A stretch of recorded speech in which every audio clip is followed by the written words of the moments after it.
on his front as a Calvin Klein model, but hey, I'm from the streets. I'm gonna run him over. So would it be business more than personal with Joshua Pearson? Yeah, but part of boxing is all mental. You gotta kind of create this image about a person in order to walk through them. Wack was one of those guys that didn't even speak English, so it was hard for me to even talk junk about it. It didn't make sense, you know what I mean? So I kind of went the other route because that's who I really am too. I'm a nice, loving guy, but when the switch comes on to be a killer, I'm a killer. So, but like I said, I know AJ been fighting a bunch of bums, and I just can't wait to wash him up. The big story, as we know, this week has been, will it happen? Wilder, AJ. If that fight was to happen, who would you pick to be victorious? They've been asking me this a couple times. Let me think. Any damn body, because I'm a fighter.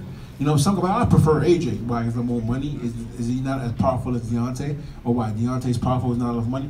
I'm a fighter, man. I'm a warrior. I go in there with any one of them. You know what I mean? So. Who would you pick to win out each of those if they were to fight? If I take myself out the equation, from what I've seen lately, I think Deontay. And the reason why it's a wild, crazy man. There's a whole bunch of windmills, and if one of them clip you get hurt. And AJ doesn't really move his head. He's really stiff. Doesn't really get low on shots. He's not a great counter puncher. He does get hit by guys who are smaller, shorter, and slower than Deontay. So I kind of give the edge to Deontay as of now. But like I said, Deontay is more the natural-looking guy, 220, athletic-looking dude, and AJ looked like a small bodybuilder, a shrink bodybuilder. And muscles don't help your chin, so he's been dropped and hurt in sparring and fights. Deontay has been hurt a couple times in sparring, but not in fights, as we can really see, So, congratulations on your win tonight. Kudos, thank you. On paper, very, very good performance. I mean, Yeah. with the walks, opponents in practice, an ugly fight. I think you've acknowledged that Yeah. as well. Coming in, do you expect it to play out differently than it did? I think no. I know it's gonna be spectacular. He's a tough dude. I think my main thing was I was gonna beat him with a lot of shots. My main thing was I was gonna land so many shots on him that he was gonna forfeit, and the referee was gonna see something in it. But for some reason, I didn't have that pop that I really wanted to, and my trainer said, just touch him. Just keep touching him, hit him in joints, hit him on something, just keep touching him, and eventually start to fall. And there was rounds where I was like, why I just can't let go of the shot, And I was really because I didn't really want to tweak the elbow any more than what it was. I just touched him, had some fun, and mentally I was having fun, Sometimes I thought about the elbow, kind of took me out of my game plan, but the main thing is getting the win, Like I said, it's part of boxing. You're gonna have good days, you're gonna have bad days, but I'm still fighting top 10 contenders, and I am not even a title shot yet. So it's boxing, man. Learning experience, man. Learning experience. So, next question. So, Eddie Hearn has repeatedly said that Dillian White has a date, February 3rd of the arena. He's trying to push Wilder for that fight. What would you say if Eddie Hearn offered? I'll take it like this. I'm gonna take myself out of it and put in a promotional point for you guys, and take myself out of the equation and give it an unbiased look. The biggest fight right now at this point is Deontay and AJ. We all know that. Respectfully, okay, cool. They should fight. Okay, fine. The next fight on the table for me that makes any sense would be Dillian White. If Joseph Parker wants to make his TV, Joseph Parker. And I mean, those two fights for me realistically that make sense for me at this point, because who are they really fighting? Joseph Parker fought Hughie Fury, who I know didn't deserve a title shot. But his promoter knows who's who and got him a title shot. Dillian White is not a mandatory. I think Dillian White should come see me. I think that'd be a great fight. And then the winner of that get the AJ Deontay. I think that's actually fair. Even though I already fought top 10 contenders, guys ain't fighting nobody. You know what I mean? But I said I would like that fight to happen, get it out the way, okay, and I get the winner of that, or I take Joseph Parker. But ain't nobody gonna call me out right now, man. It is what it is. I know Joseph Parker, he a punk. He just came in super sloppy against Hughie Fury. I don't know what the hell he was doing in that fight. He should have stopped him, but it is what it is. Thanks, man. Dimitri, you gonna right here, Dimitri, right here. Yes. I think Jarrell's onto something there. I think Parker seems like the next logical step. Are you gonna put out some feelers to Parker's people in New Zealand? Is it something you're gonna talk to HBO about getting a date, or what is your game plan for Mr. Jarrell Big Baby Mill? Good question, Kurt. First of all, obviously boxing that politics, and Parker is with a different network and a different promoter. So that fight may or may not work out. The Dillian White fight, Jarrell is highly rated in every ranking organizations. We're going to try to make him the mandatory in 1 or 2, so that this way, you know, the ranking organizations can put the politics aside to the best of their ability, and we can make the biggest fights for him. I think, like Jarrell said, a fight with Dillian White makes a lot of sense, and it puts Jarrell into a great position to fight either one of the champions. Hey. Who got my cheeseburger, man? You asked me all these questions. No cheeseburgers, man. no What's going on, cheeseburgers. man?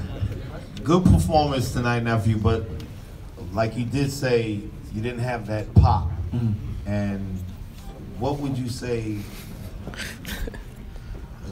what can we attribute that to? The fact that that you didn't feel like you had that pop, but you were busy. Yeah, I was busy. I think definitely overtrained the elbow. Definitely from the last fight going into this fight, you know, I didn't really take that much time off. I think the main thing right now is just focus on getting looked at, get it rehab, therapies, get it back in the right order, because definitely to fight the top guys, I want to have all my tools, you know. Even though I beat up on WAP, I didn't have all my tools there. And as a fighter, you got to be realistically, you know, sometimes you have good days and bad nights. To me, it was definitely a bad night, but I still got the win. And the main thing is going back to the drawing board and fixing and tweaking what needs to be fixed, you know. And there's a lot of fighters, they want to, oh, I deserve a shot. Like Dillian White, he deserves a shot because he beat Helenius, but he looked like garbage. You know, our main thing is that you got to be realistically with yourself as a fighter and go back and fix those things, you know. And that's the main thing, is going back to the drawing board and fix it. That sounds pretty good to me. Always remember, a bad win beats a good loss any day. Any day. Thank you. Yeah. No problem, guys. Let's go. Cheeseburger.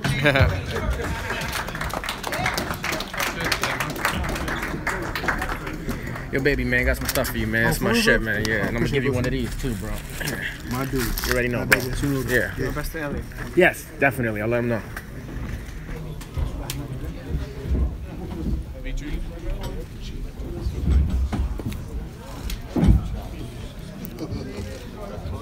I want to thank everyone for coming out tonight, and I just want to say on behalf of Rock Nation, first of all, congrats to Danny Jacobs for a great fight. But I just want to say that we are extremely proud of this kid right next to us here. He fought his heart out under tough conditions. You know, I think he proved tonight that he belongs to be considered right up there with the top middleweight contenders in the world, and he will be back. Ladies and gentlemen, Luis Arias. First off, I'd like to thank HBO for once again approving me to be on the stage. Thanks to my team, you know, John and Gil. You know, we had a great training camp. I left it all on the line. I trained my ass off for this fight, and you know, it just didn't go our way tonight. You know, what can I say? You know, Jacobs fought a great fight. I thought he was a lot bigger than what I expected. You know, I honestly thought the size wouldn't be a difference, but he proved that it was. You know, he did his thing. You know, I can't complain. No excuses. You know, I wanted to fight my heart out, and I wanted to leave it out there. You know, I talked myself up because I knew I belonged, and I know I do belong. You know what I mean? Tonight was just not my night. You know, after about the second or third round, you know, my leg my foot was burning. You know, and I couldn't really just get off. You know what I mean? And Jacobs fought the smart fight. You know, he controlled his distance good. He used his size very well. You know, he was quick, he was strong, and he was fast. You know what I mean? This is nothing but a great learning experience for me. They always say, you know, true champions, that by the time you fight for a world title, if you don't have any losses, you haven't really learned. You know what I mean? So this is nothing but a great learning experience for me. I would like to congratulate Team Jacobs. You guys did your part. You did your thing. He held his own in there, and he did very good. You know, I was supposed to lose. He was supposed to knock me out. You know, I was on one foot for most of the fight, and I held my own. You know what I mean? Like I said, nothing but a learning experience. I will be back. I will be back again next year. Thanks to all the fans. Thanks to everyone who supported me. And like I said, Team Arias will be back. You know what I mean? I have a great style. The fans are gonna love me. I mean, it is what it is. I learned, and back to the drawing board. Luis, I really have to give you a lot of credit for your defense. I thought it was great. I put it to people on Twitter. I said, maybe the kid's stock goes up. He was so great defensively. I'll be honest, a lot of people on Twitter, though, are saying you talked a really good game and then was more defensive-minded than we expected. So people, I feel like, weren't agreeing with me. What grade do you give yourself overall? Yeah, you survived the fight, but I guess people were expecting maybe more offense. Yeah, man, bad grade. You know, like I said, I couldn't really get off. You know what I mean? Like, I'm very good with my right hand, you know, and I couldn't just plant my right foot. You know what I mean? So it was hard for me to time them. You know, in the beginning of the fight, I was able to see certain openings, and then just my body wouldn't allow me to see these openings as the fight went on. You know, like I said, Jacobs fought a very good, smart, composed fight, and he showed that he's been there before. This is my first time on that stage. I fought my heart out. You know, like I said, he should have stopped me. You know, I was never really hurt. You know, he caught me with a couple good shots, but I caught him as well. You know what I mean? I feel like the size difference was definitely helped in his favor. But like I said, I'll be back. You know what I mean? I'll be stronger. If I would have had both my feet most of the fight, you know, I would have been a lot more offensive. You know, but like I said, it just wasn't my night. Jacobs had a great night, and we'll be back. Was he as good as you expected, or better, or worse? He was a lot smarter than I thought. You know, usually Jacobs get careless. You know, so a part of me, you know, wanting to talk it up was to make him get careless. And he was getting a little careless, but he was also getting composed. You know, he was just a lot bigger. You know what I mean? Like, I thought my shots would affect him a lot more, but he found a way. He found a way to win. You know what I mean? So like I said, no excuses. I left it all in the gym. I try to leave it all in the ring tonight. And Jacobs was just a better man tonight, and I will be back. Commiserations, firstly, great performance. Did you expect Jacobs to be as relentless as he was in walking you down and taking the fight to you? Initially, not at first, you know what I mean? Like, but everyone's game plan is different once that bell rings, you know what I mean? And like I said, man, I was fighting on one foot for 85% of the fight, you know? Like, I felt like the first 3-4 rounds was a little tactical. And then after that, you know what I mean, I couldn't get off, you know what I mean? Like, I just couldn't. My foot was on fire. I mean, and I don't want to make any excuses, you know, but it's hard to shoot over. I got a perfect right hand, a very strong over right hand. And it's hard to plant that over right hand when your foot is on fire. You know what I mean? So, but like I said, Jacobs is very smart, very experienced. The big guy, he used his size, he used his intelligence, and he won the fight. You know what I mean? But like I said, he should have knocked me out, and I was able to go to 12. So. Was the fact that he kept pressing forward, did that bother you? Not at all, you know what I mean? I actually wanted him to do that, you know what I mean, so I could get him to open up, you know, but again, it's hard to counter somebody when you only got one foot, you know what I mean, I just, you know, no excuses, you know, he was a better man tonight, you know, he did his thing, he found a way to win, you know, he controlled the distance pretty good, and he, you know, he was the victor tonight. Can you elaborate on your foot being on fire? What is Man, I don't know, like, you know, like I said, the first 3 rounds, you know, it was real cool, real tactical. We were both moving, you know, I was shooting shots, you know, he was shooting shots.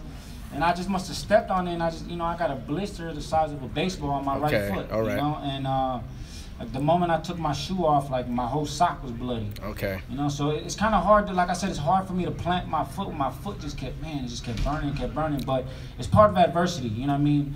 I was able to stick it through. I still try to fight my heart out. I really wanted a war, you know what I mean? I really wanted to sit there and duke it out with Jacobs, you know what I mean? And I took, you know what I mean? I took what I could. I tried my hardest to try to duke it out with him. But, you know, like I said, he was the bigger, smarter man tonight, and he showed it, you know, and like I said, I can't say congrats to Jacobs, but I will be back, man. I will be back. It was a great learning experience for me. Just talking about the size differential real quick, is there a possibility that you would maybe fit better at 154? We've talked about it, but I don't know. I mean, I didn't smoke every other middleweight but Jacobs. I mean, Jacobs is by far the biggest middleweight that I've seen in the whole division. You know what I mean? So, I mean, I'm pretty sure I can hold my own with anyone else, but just tonight was not my night. You know what I mean? I will be back. I will climb back. If in a year or two the Jacob fight presents itself again, you know, I'm jumping on it, you know. But right now it's just back to the drawing board.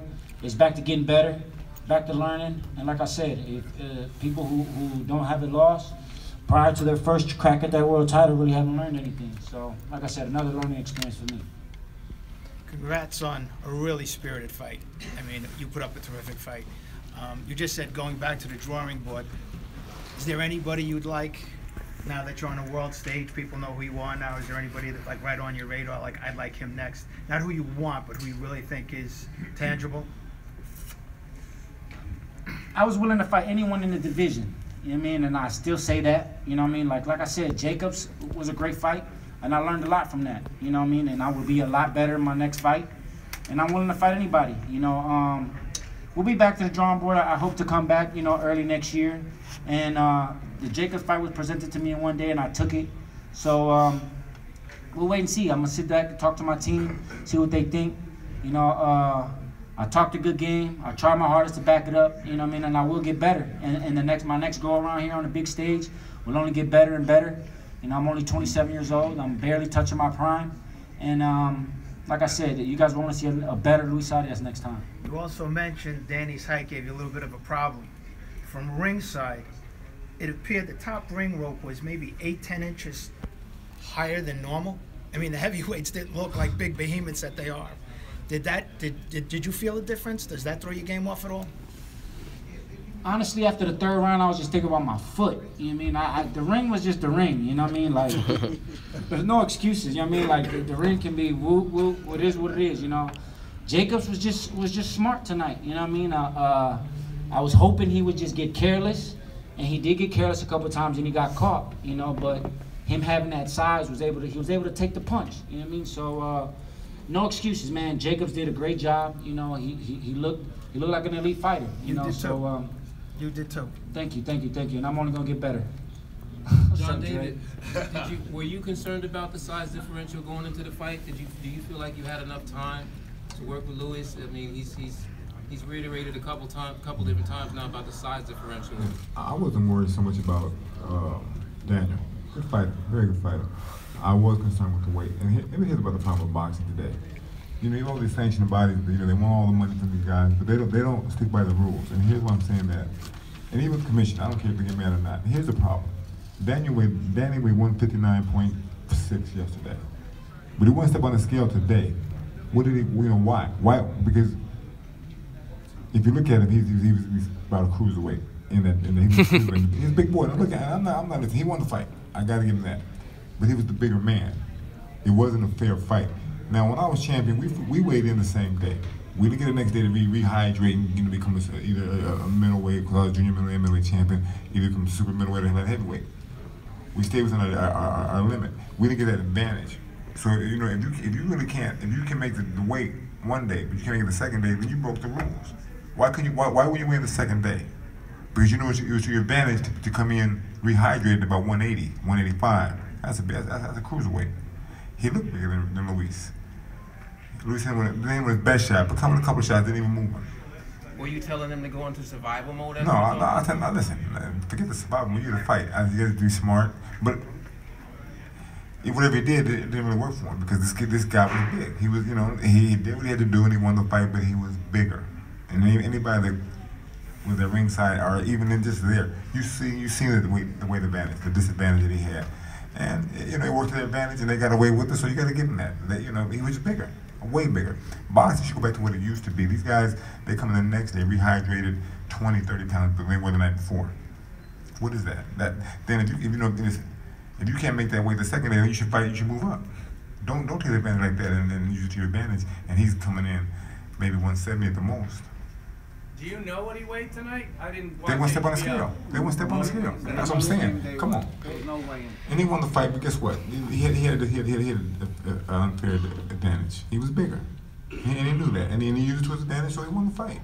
I can't take that from him, but I will take the fact that you weren't even super middleweight. You weren't even light heavyweight. You were cruiserweight. And I guarantee you were in that range. And that's the thing, you know, when you're fighting someone and he's about 170 the most, it shows. And then the bigger guy, so you can take his punch, you can walk him down. You can do things that you've never done in other fights. You can do that with Triple G. Because you didn't weigh that much. Even though you did weigh that much, you didn't do the same with Triple G. Because you never do that with this kid, so you got away with it. And boxing the sanctioning body should be not allowed that. Well, listen, the sanctioning body, the commissioner, they shouldn't allow it. They got to step up. They said they're for the betterment of the fighters and their health. What were they? Why did they make him listen? I don't care who the fighter is. You know, you're not that much bigger than boxing. If these commissions and these sanctioned bodies step up, they step up for the money. They take out the fighters' purses, they definitely get their cut, but they don't step up for the well-being. If they did, they're doing it for this fight here and every other fight, and they should get on their ass, get off the bus and start doing it for everybody. That's how these guys get hurt. When I was fighting, that's what we did. We weighed in the same day. We used to win 12 noon, and then we fight 8 o'clock that night. You can put on 20, 30 pounds. Now, they do that now. These fighting, these commissions and these sanctioned bodies, they say nothing. As long as they get their money, they look the other way. That's the fighters. One last question. Well, he just mentioned the fact that that Lewis weighed in at 170. Is that what you just said, right? Yeah. So let's play devil's advocate here for a second. Come on. Let's say Lewis fights a fighter who comes in at weighing in 159, and then you come in at 170. Okay. And the fighter well, guess what? But the next day you're allowed 10 pounds. That's it. You can't pass 10 pounds. Okay, that's what I'm saying. So you're saying you can't. You prefer that. It's the IBF rules. If the fighter's going to come in the next day weighing a certain weight, they shouldn't go past the. Don't go 20, 30 pounds over the limit. Okay. Listen, if you want to be real fair, go back to when I fought. We weighed in the same day of the fight. You can put 20, 30 pounds back on. Okay. And if you say you care about boxing, these commissioners and these sanctioned bodies, do what's right, do it the right way, because these guys are getting crazy with putting this weight back on the next day. So you're saying that the deck is stacked for a certain fighter in a favored position in boxing all too often? Sometimes unfortunately it happens, and he's not crying about it. He's giving Jacobs all the praise, and I'm the one crying about it because it's not fair to boxing. It's not fair to the fans. It's not fair, period. I mean, this fight was set up for Jacobs anyways. Like I said, we came into his backyard. The fight was offered Friday. It had to be said yes or no by the end of the day. Originally, we were gonna fight for my USBA title, which would have forced the 10-pound weigh-in the next day. The first contract had it on there, but the commission contract didn't. So there was no 10-day weigh-in. There was no HBO weigh-in prior to the, they usually do the HBO weigh-in. There wasn't that. There is no excuses, Like I said, Jacobs just had a better night tonight. We will be better. We will be back. We're just back to the drawing board. This is just a great learning experience. I came to fight, my circumstances could have been better, but I left my heart out tonight. Sorry to the fans, but I will be back. I will become bringing wars. I'm going to keep talking. I'm going to keep selling myself. I'm going to keep selling these fights. And let's be real, I made this fight interesting. If it wasn't for me talking, the fight probably wouldn't have been as interesting as it was. If my foot wouldn't have been as burning like it was, it would have been a better fight too. But it is what it is, It was just a great learning experience for Team Adios. I'm just glad, that I was on the stage. I was able to get my name out there. And we're only going to get better from here. Like I said, the world title will be mine sooner than later, hopefully. And Team Adios will be back. Thank you so much.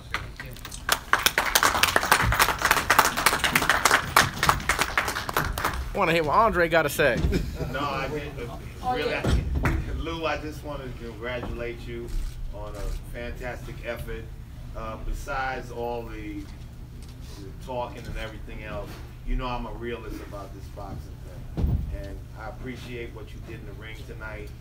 I love you like I love everybody else that's boxing. You know how I am with that. Yeah.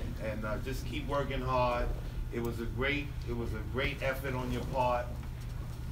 Don't lose the steam. Stay focused and keep driving. And the only thing I said, you mentioned about 160, me, myself, and this is just from a coach's perspective, I think you'd be a killer at 154. That's just my opinion, but keep doing what you're doing. Thank you, Dre. Yeah. I might have to get that habit back.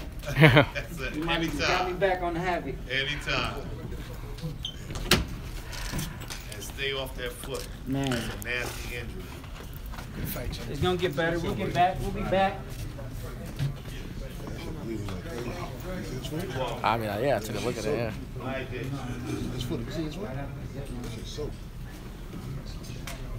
So you gonna start running the press conference now, Andy? Yo, man, shit is boring if I don't ask questions. Nah, I'm fun. Nobody wants to see your ass cheeks, man.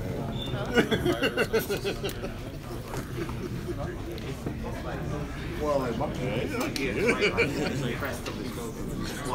Who's over there?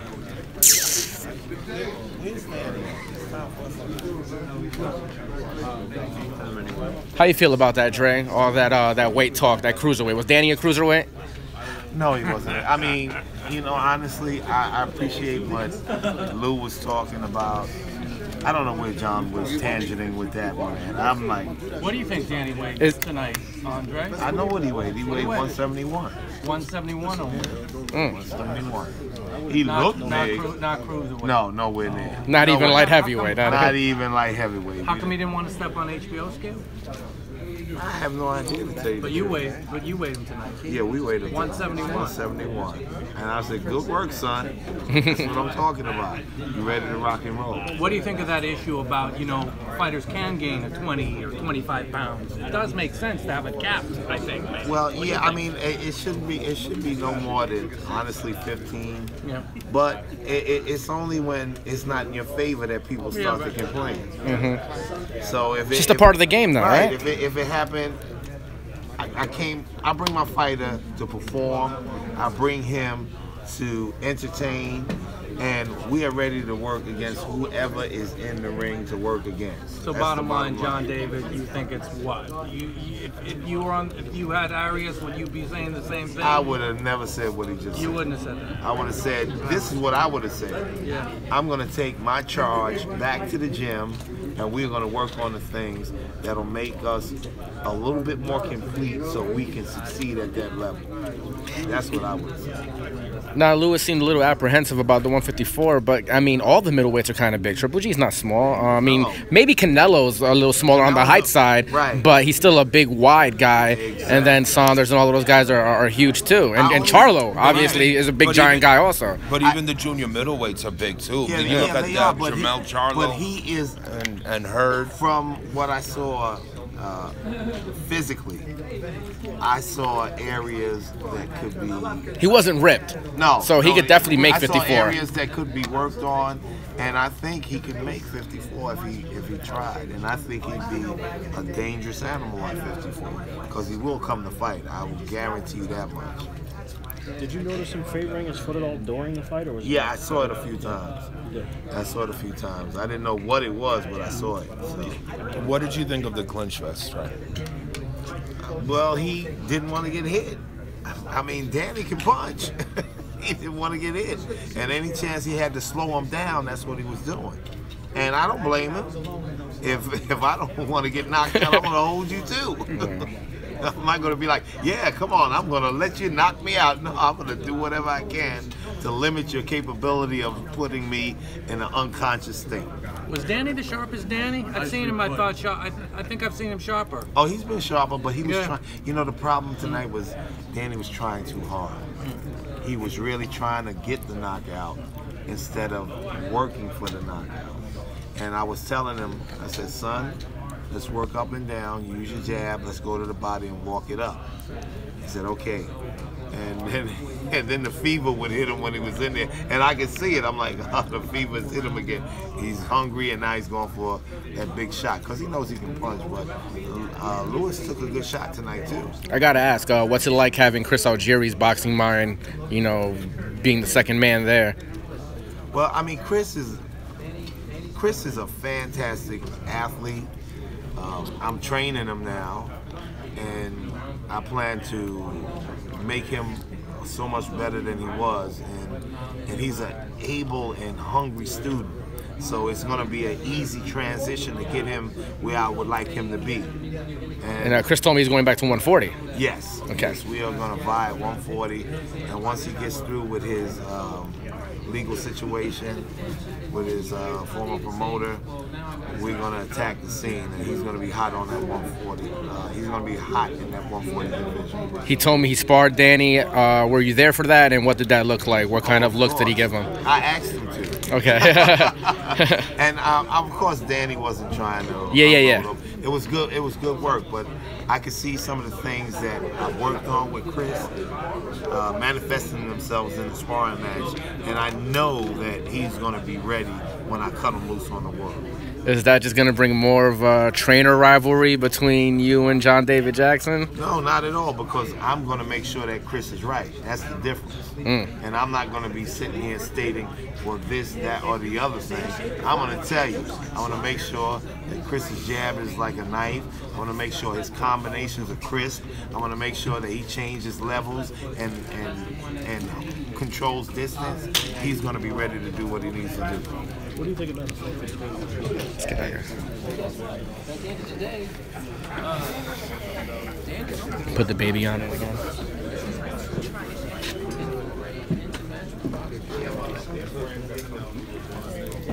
Oh, I was telling people around me, good show, but he needs to put really needs to put a punctuation mark to get the next big opponent.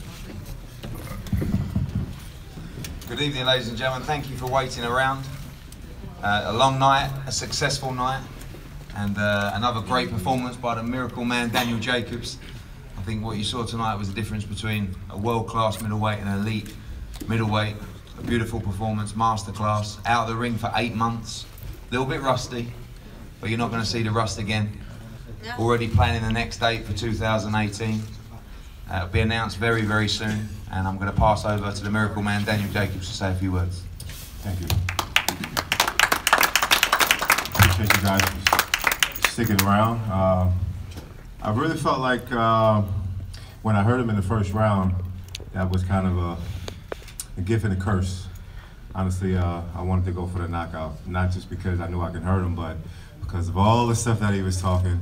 I guess it was just in me just to stop him and prove a point. But in doing that, I could have did a little bit better as far as being sharp, but like my promoter said, we've been out the ring for a couple months, and it's only about getting sharp and staying active and making sure that that doesn't repeat itself. Much respect to Luis Arias and his team, but I did go out there and prove the point that I wanted to prove, which is that there's level to this game, and he was outmatched, and I knew the attributes that I brought to the table that he wasn't able to deal with it, and that's exactly what we showed. I'm looking forward to bigger and better things. The future is very, very bright. Even though this, to me, wasn't the best performance, I'm looking forward to having the best performance in the near future. So, thank you guys, always, and we can go to some questions. Danny, not sure if you caught the tail end of his post-fight, but John David Jackson had a lot to say. He said you were a cruiserweight in the ring, essentially, and then he made a big deal that you came in, you know, huge, like in a whole different weight class than Lewis do. I know you hate being, you know, getting that accusation post the Triple G fight. That's been a big thing of you not weighing in on the scale. Can you make a comment on that? Well, I mean, I make middleweight, and I'm probably the biggest middleweight because I skip leg day. You see my legs, there's some skinny at the bottom and I'm big up top, right? So it's not my fault, that's just the way things work. But I'm just a really big middleweight, and I can make it easy. This camp for me was the easiest. A big shout out to Chris Algieri. This camp was the easiest that I've made 160. I was able to have breakfast the morning of the weigh-in. I was able to feel good and feel strong. I can't help it if I'm a big middleweight. But that's not an excuse for anyone. Because if you're an elite, then you're elite and you know how to avoid certain shots, and I don't think he was really able to avoid much. I mean, he held and he grabbed and, you know, he ducked and dodged, but I'm just an elite fighter. It just so happens I'm one of the biggest middleweights in the world. Danny, Yes, sir. Congratulations. Thank you. Arias held a lot. Did the referee ever address that, you know, when he was speaking to you guys? Because it didn't seem like it to me. Yeah, I think the referee, he gave him a couple warnings. I would have liked him to give him a lot more warnings, but the referee did a stellar job, no complaints. He was in survival mode from the first round on. Once he got hurt, he was in survival mode. And it's really hard to stop a guy who's like experienced with the survival skills. He was grabbing, he was ducking, he was holding, and I really wanted to display my skills, and my trainer kept telling me, put your combinations together, start from the body, because that's where he would start when he started holding. I just started a little headhunting a little bit too much, but you know, it's just about the experience, and I gained a lot more experience in this fight than I've done in my previous fights for that reason alone. Danny, was he better defensively than you thought, or would you not even say that he was being defensive because he was so looking to survive? How do you see Yeah, I don't think it was, because when you know, there's a difference from being defensive and trying to really survive. I mean, he swayed a couple punches. But like I said, I was really aiming to get the knockout. So at times it seems if I was swinging and missing, it's because I was really anxious. But I don't think he was the best defensive guy that I fought. But he did a really good job at holding and surviving. I give him that. But he didn't pose any threat. He didn't hurt me at any time in the fight. And I was able to see all the shots. You know, he wasn't that fast of a guy. I just think I could have done better, but I did think I put on a good performance. A nice, strong 12 rounds for me and getting that experience where people think I'm this huge knockout artist. You know, it just shows my diversity. Danny, were you surprised that he didn't stand in the middle of the ring like that? Yes, I am. I think he fooled all you guys too. Like, I think with the lead up and build up to this fight, I think you guys really, as well as I did, thought he was going to stand in the middle of the ring and bang it out. So the first round, my mindset, I was going to be a little precautious and kind of, you know, be a little bit more defensive than I normally am. But when I started seeing him going backwards, when I wasn't really posing a threat, I said, okay, I see what type of party this is going to be. And it was actually worse than I thought, so. I got two questions here. Danny, first, congrats on the performance. Thanks, Al. I mean, at what point in the fight did you realize, all right, this dude is in straight survival mode and I'm really not going to be able to stop, so let me just close the show, you know, win every round comfortably. Did you feel that way at any point in the fight? Maybe the second half of the fight, and I knew that, because I thought that him being inexperienced and going 12 rounds, that I might get him in the 11th or 12th or 10th round of the championship rounds. But he was able still to survive, and even though I hurt him a couple times in the fights in the later portion, yeah, and that's credit to my trainer. He told me to go down to the body because every time I go for the head, the guy ducks down and holds, and you know, he just had survival skills. I mean, there's nothing I can say about it. I mean, it was just a learning experience. My second question is for Eddie. What do you think of Danny's performance? You know, you've been working with this first fight. I think it was a masterclass. I think he was trying a bit hard too early. There's a lot of pressure on him tonight, and I know that he says a great line at the press conference, it's not my first rodeo, which is true, but also, you know, he wants to impress, he was keen to impress, and I think if Arias would have boxed the fight that he said he was going to fight, you would have seen a different performance, but what you saw was a masterclass from an elite middleweight, and this game is very tough, so to come out 12 rounds unscathed, really untouched, unmarked, and making a lot of money is really what this game's about. It's a very, very tough sport, and these fighters deserve every dollar they get, and they need to know exactly what the plan is. And the plan tonight was 12 rounds, win every round, have a couple of weeks off, back to the gym. And that's what it goes. Bank the performance, bank the money, move on to world titles. That's what it's all about. It's a very, very professional performance from Danny against a good young fighter. You know, I mean, I think he realised that he was a bit out of his depth during the fight, but you know, he's a good young fighter, Luis Arias. But what you saw was an elite middleweight. So I saw what I knew, which is Danny Jacobs is one of, in my opinion, the best middleweight in the world. And you'll see his level rise, as you do always, when he steps up against the even better guys. I mean, hey, listen, I just think, you know, to add to what he's saying, I just think you can't really knock out everyone, but I showed, you know, bits and pieces of my different attributes. I think once he got a feel of the power, that's when I was able to put my combinations together in the later portions of the round. So that's early on when I said the pressers and the building up of this fight that I wanted to show my levels. And even though I could have done a better job, I do feel like I did just that. I think he realized in the first round that he's outclassed. Yeah. You know, I seen it in his face.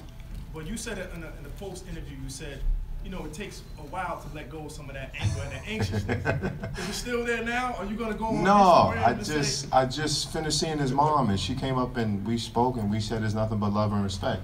Like at the end of the day, you know, we human, you know, and the back and forth talk, yeah, it's gonna get under my skin, but I respect him. Like, you know. Did you want to say on camera who ran now? No, that's not it. That's not. No, I would never disrespect him. My skills spoke for me inside that ring, and that's really at the end of the day what it's all about. You know. Your speed, you look really fast. Your speed was really impressive. I felt good, and I was able to utilize my jab a lot more, which my trainer loves, because in the last fight we kind of strayed away from that.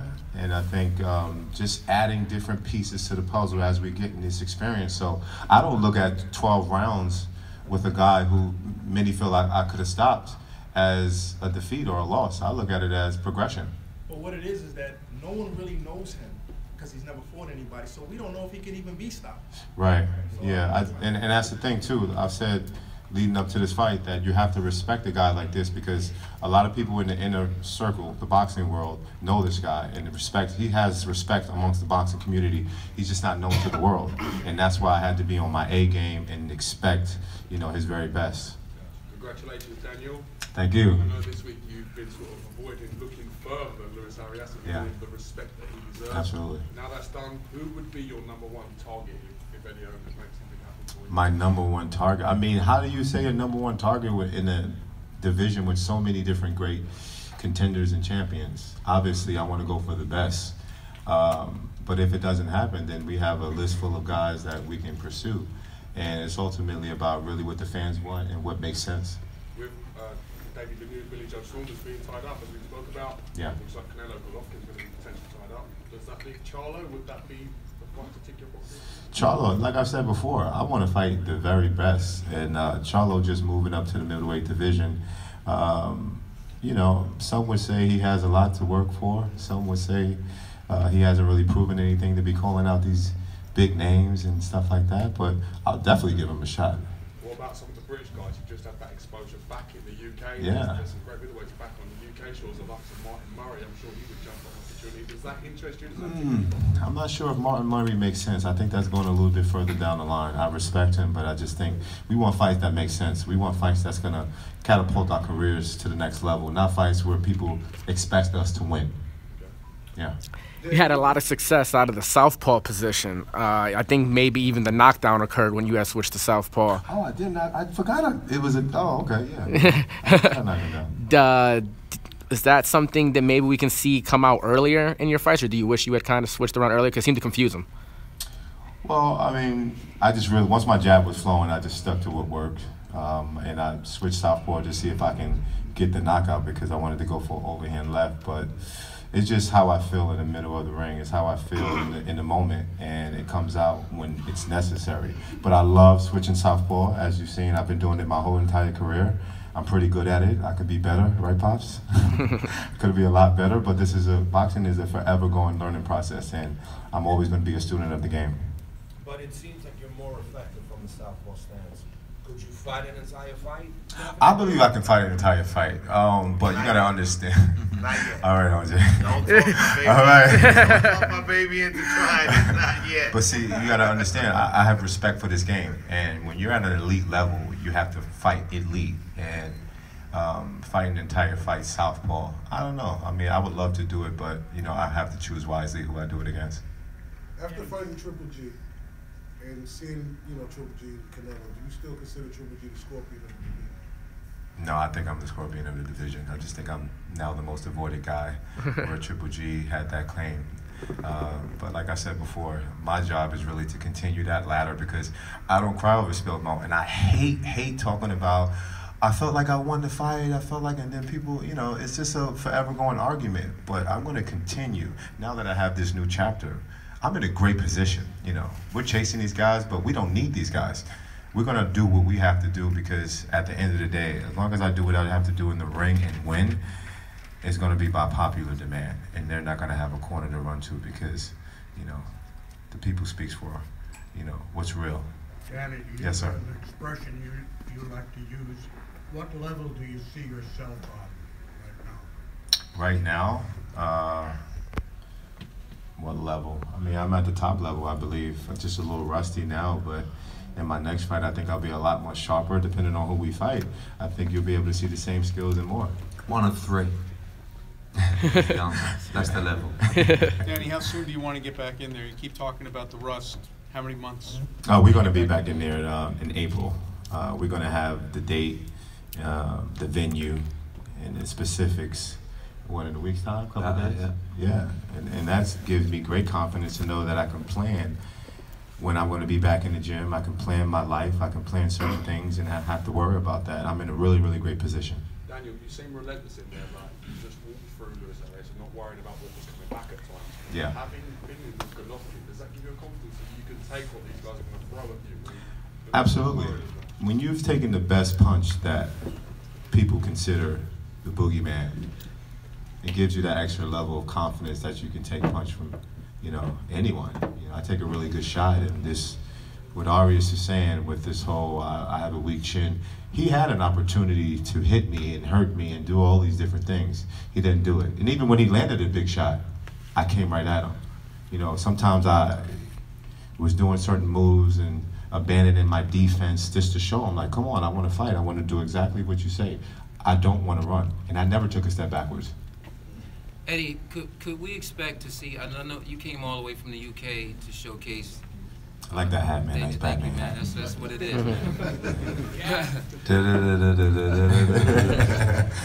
I know you came to showcase Danny Jacobs tonight. Danny, great performance. Thank you, brother. Also, we saw Jarrell, Big Baby Miller in there.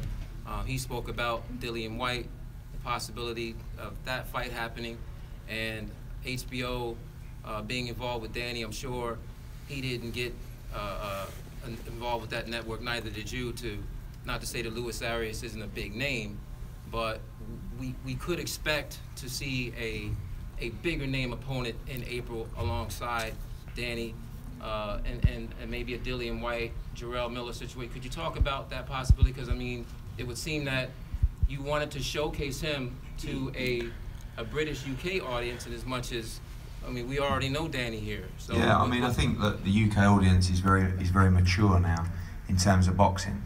There's a lot more fanatical audience in the UK than there is in America in terms of knowledge, in terms of, they'll be sitting up tonight watching Danny Jacobs box at 4 o'clock in the morning. And, there's no plans to box in the UK yet. We're not going to rule that out, but his next fight will be in Brooklyn. And Jarrell Miller's a part of the plan as well, because, I think the Dillian White fight's a great fight as well. In terms of Danny stepping up to the next level, he's quite right. We will do what we want to do, but we understand we have to provide good quality fights and fights that people are interested in. In an ideal world, he'd fight Golovkin next. And if that was available and the rematch didn't happen, maybe we do that. If not, we'd like to fight the winner of Saunders-Lemieux. If we can't do that, maybe we fight Charlo. If we can't do that, maybe we fight someone else. But we are also governed by our network, who won't just let us fight, Tom, Dick or Harry. It's going to have to be a top quality middleweight. And Danny Jacobs, one thing he's shown time and time again is he'll fight anyone. It's not a case of, he'll be turning down opponents. But, we need the right opponent. But this is about building Danny Jacobs into a position where the fight is unavoidable for the likes of Canelo and Golovkin. We're not sitting out here saying, hopefully we get a shot against these guys. Like, no disrespect to Lemieux and Saunders, I see Danny Jacobs on a whole new level to those guys in terms of ability and hopefully in terms of profile as well and draw. So that's the level we want to get to, where actually they're coming to us saying, is there any chance of a shot with Danny? Having fought Golovkin, some would say it would be fair. Yeah, that 100%. Danny would get back. Listen, he's nowhere near the size of the star he should be after that Golovkin performance. Okay? So in my opinion, he beat Golovkin. In other people's, maybe it was a draw, maybe it was 1 round to Golovkin, but you couldn't split the fight. So there's this guy who is supposed to be this animal, this superstar in Gennady Golovkin, and here's a guy who has bundles more charisma, just as much talent. He's from Brooklyn. He should be absolutely mobbed on every street in New York State. Yeah? So that's really my job. And if I would have had him leading into the Golovkin fight, maybe we'd be in that position now. But we're building as well. We're not just building in the ring, we're building outside of the ring. Eddie, why don't you think those things have happened for him since the Golovkin fight? Sorry? Why haven't those things happened? Because he didn't have a promoter behind him. Because he didn't have activity behind him. You can't come out of a fight like that and a performance like that and not scream and shout. And he's not the kind of guy to scream and shout, but you need a vehicle behind you to push you and make noise. That we should have won that fight, that we want the rematch, that we're the best middleweight in the world. That's just standard behaviour, standard promotional literature. Danny, this deal with Eddie seems like it makes sense after the fight week and now the fight is over. Like, how's the experience with Eddie? I mean, this is the most promotion I've received, I think, in my career the last 3 months. I mean, I was out in dinner last night. They were showing my commercial about 4 or 5 times in between the NBA games. So, I mean, it's just stuff like that that I feel like, you know, it's going to catapult my career to the next level. Having a guy investing into me and a network investing to promoting me, you know, and it just makes sense, and I'm glad it came at the perfect time. Eddie, not sure if Joe DeGuardia is here, but Danny and Demetrius Andrade have history of having fought in previous year, like amateurs and things of that nature.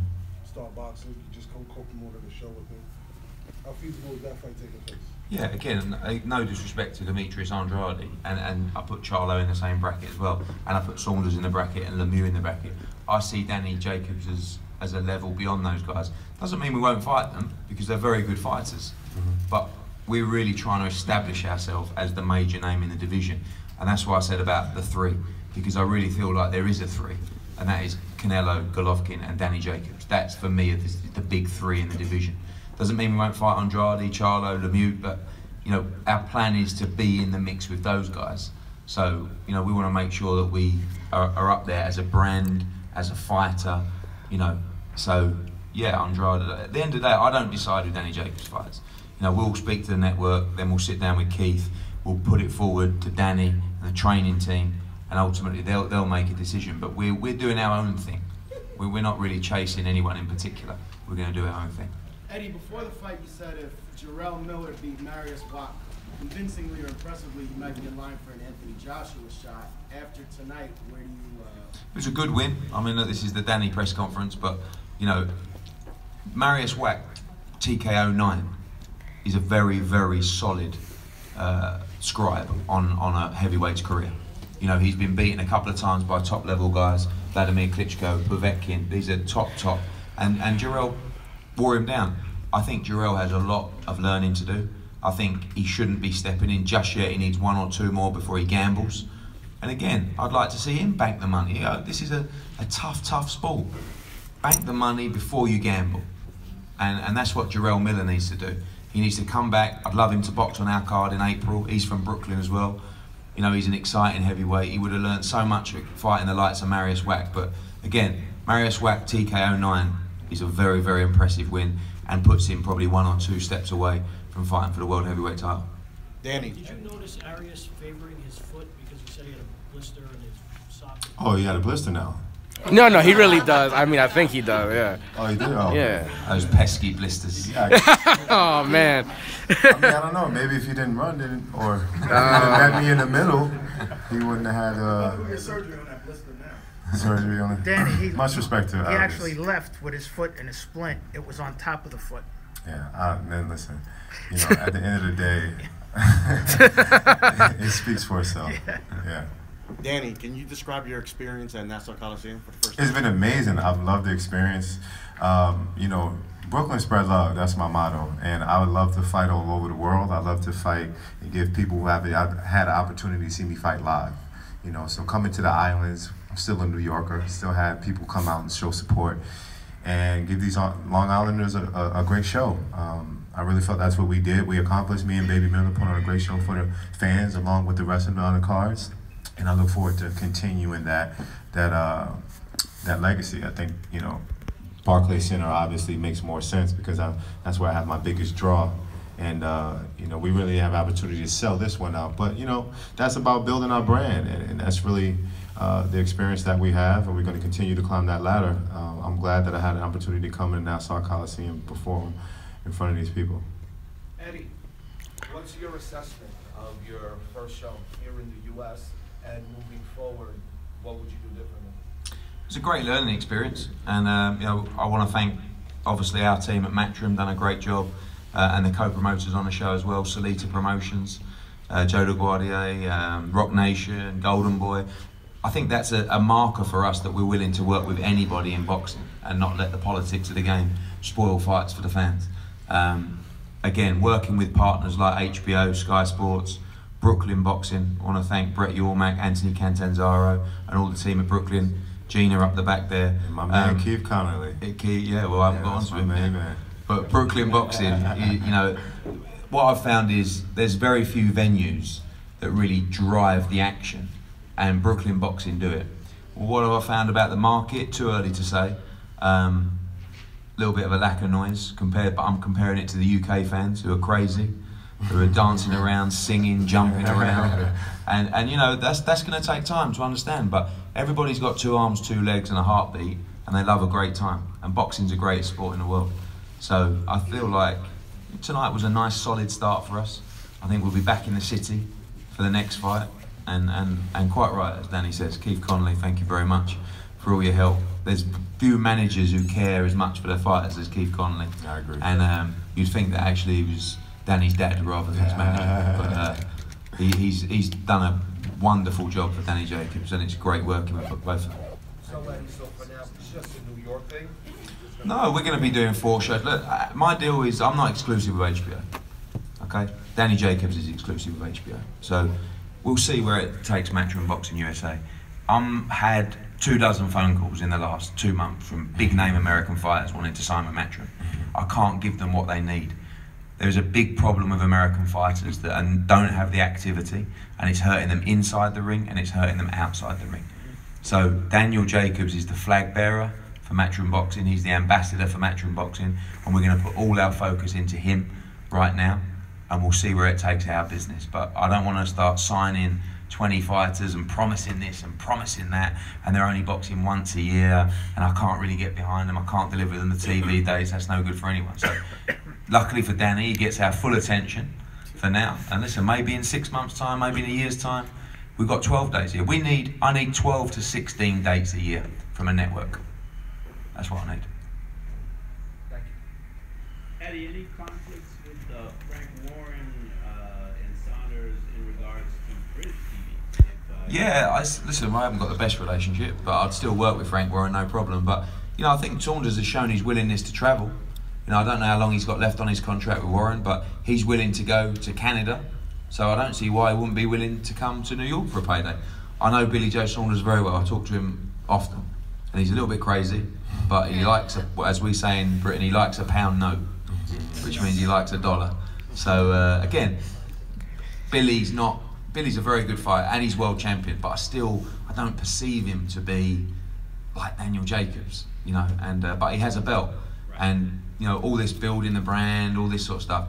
We're still in it for the glory. Right. We're still in it for the belts. You know, as much as Danny wants to be a star and listen to me talking and building him up, he wants a belt around his waist. Very true. So that's the end goal. But we're only in the short term now. I have one more question if anyone's got one, guys. What were you saying to him during the fight? Were you saying don't run? Yes, I was.